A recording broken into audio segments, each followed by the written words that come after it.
కుదుపు కుదిపింది నాటి యూపీఏ కాంగ్రెస్ ప్రభుత్వ పతనానికి ఆ రోజు నాంది పడ్డది.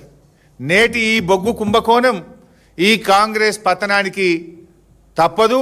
ఇది కాంగ్రెస్ పతనానికి ఇలా బీజం పడ్డది. ఈ గండం అర్థమైంది వాళ్ళకు.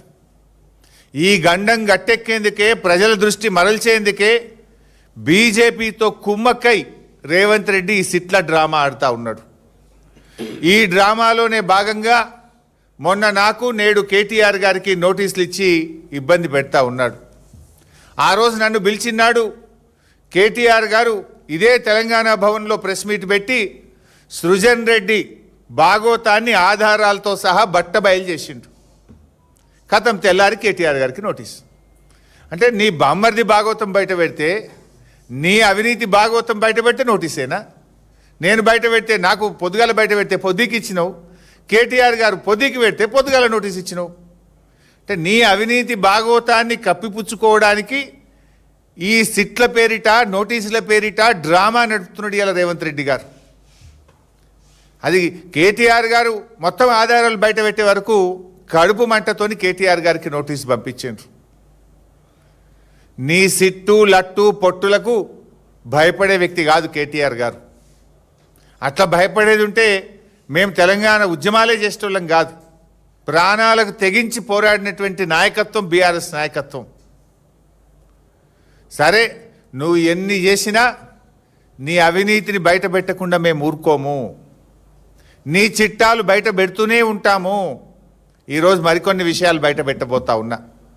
పార్ట్ 2 మొన్న పెట్టింది, పార్ట్ 1 సింగరేణి స్కామ్. ఈరోజు సింగరేణి స్కామ్ పార్ట్ 2 బయట పెడతా ఉన్నా. సింగరేణిలో బొగ్గు స్కామ్ చూసినాం కదా, సింగరేణిలో సోలార్ పవర్ స్కామ్ కూడా జరిగింది.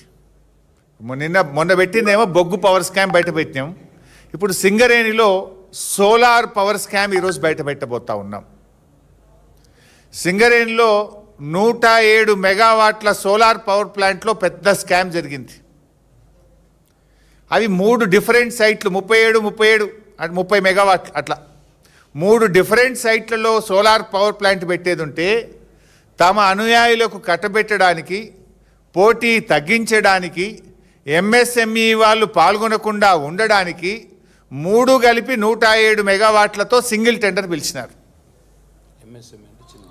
ఎంఎస్ఎంఈ అంటే మీకు తెలుసు, చిన్న పారిశ్రామికవేత్తలు. కేంద్ర ప్రభుత్వం ఒక పాలసీ కూడా పెట్టింది, ఎంఎస్ఎంఈలను ప్రోత్సహించాలని, ఎంఎస్ఎంఈలకు టెండర్ నిబంధనల్లో సడలింపునివ్వాలని, ఈఎండి తక్కువ పెట్టాలని కేంద్ర ప్రభుత్వ మార్గదర్శకాలే ఉంటాయి.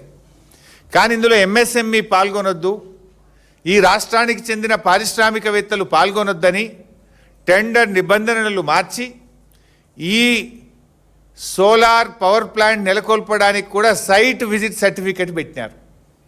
దీనికి కూడా సైట్ విజిట్ సర్టిఫికెట్ పెట్టి 3 వేరియస్ ప్లేసెస్లో ఉన్నదాన్ని సింగిల్ టెండర్ చేసి, టెండర్ అనుమతులను కఠినతరం చేసి, ఇవాళ వాళ్ళు అనుకున్నటువంటి కన్సార్షియంకు దాదాపు 200-250 కోట్ల రూపాయలు అదనంగా వచ్చే విధంగా ఈ టెండర్ను కట్టబెట్టారు. డాక్యుమెంట్స్ కూడా ఉన్నాయి, అవన్నీ మీకు షేర్ చేస్తా. ఇది గోల్టీ సోలార్ పవర్ ప్రైవేట్ లిమిటెడ్ అనే కన్సార్షియంకి అప్పచెప్పినారు. ఆ వివరాలన్నీ కూడా మీకు ఇప్పుడు మీడియాలో షేర్ చేస్తాను. వాస్తవంగా దేశవ్యాప్తంగా కూడా ఈరోజు అన్ని రాష్ట్రాల్లో సోలార్ పవర్ టెండర్స్ జరుగుతూ ఉన్నాయి. పర్ మెగావాట్ ఎంత జరుగుతుంది? 3 crore రూపీస్. 3 బావులకు 1 మెగావాట్ సోలార్ను ఉత్పత్తి చేసే ప్లాంట్లు పెడతా ఉన్నారు. 3-3.5 కోట్లకు 1 మెగావాటు ఇన్స్టాల్ అవుతూ ఉంది. అయితే అక్కడ ఇంకా భూమి కూడా వాళ్ళదే, ఇక్కడ భూమి సింగరేందే, భూమి కూడా సింగరేందే, ఇక్కడ భూమి కూడా పెట్టడానికి లేదు భారం, భూమి సింగరేందే. 3 కోట్లకే పెడతారు దేశవ్యాప్తంగా భూమి ఇస్తే. ఇవాళ మహారాష్ట్ర, కర్ణాటక, దేశమంతా కూడా సోలార్ పవర్ టెండర్స్ జరుగుతూ ఉన్నాయి. ఈ దేశంలో ఎక్కడైనా 3 కోట్ల రూపాయలకే సోలార్ పవర్ టెండర్లు అవుతూ ఉన్నాయి పర్ మెగావాట్. కానీ ఇక్కడ ఎంత ఇచ్చింది తెలుసా? ఇక్కడ 5,04,00,000 రూపాయలు పర్ మెగావాట్ ఇచ్చారు భూమిచ్చి. 107 మెగావాట్లకు 540 కోట్ల రూపాయలకి టెండర్ను కట్టబెట్టారు. అంటే 5,04,00,000 రూపీస్ పర్ మెగావాట్ రాష్ట్ర ప్రభుత్వం సింగరేణి ఆ కాంట్రాక్టర్కు చెల్లించబోతుంది. ఈ భారతదేశంలో ఎక్కడ సోలార్ పవర్ టెండర్ చూసినా 3 నుంచి 3,10,00,000 రూపాయలు 3,20,00,000కే పర్ మెగావాటు సోలార్ పవర్ ఉత్పత్తికి ఖర్చు అవుతూ ఉంది. మరి ఇక్కడ మీరు 5,04,00,000 రూపాయలు ఇచ్చారు అంటే 107 మెగావాట్లు. 107 ఇంటూ 2 కోట్లు వేస్తే ఎంత అవుతుంది? 2,14,00,000 రూపాయలు. 214 కోట్ల రూపాయలు అధికంగా చెల్లించారు మీరు.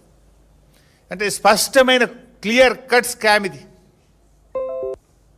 అంటే నేషనల్ యావరేజ్ కంటే పర్ మెగావాట్ దాదాపు 2 కోట్ల రూపాయలు అదనంగా చెల్లించారు. మన రాష్ట్ర ఎంఎస్ఎంఈలకు ఇవ్వకుండా ఒక గుజరాత్ బేస్డ్ కంపెనీకి తమ అనుయాయులకు ఇది కట్టబెట్టారు.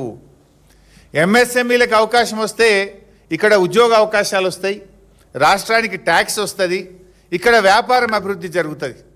కానీ ఎంఎస్ఎంఈలు పాల్గొనడానికి అవకాశం లేకుండా చేసి తమ అనుయాయులకు ఈ టెండర్ను కట్టబెట్టారు. ఈ సోలార్ పవర్ స్కామ్ రామగుండంలో జరిగింది. ఇది number 1. Number 2 solar power scam ఇందులో ఇంకోటి కూడా ఉంది. అది 67 మెగావాట్ల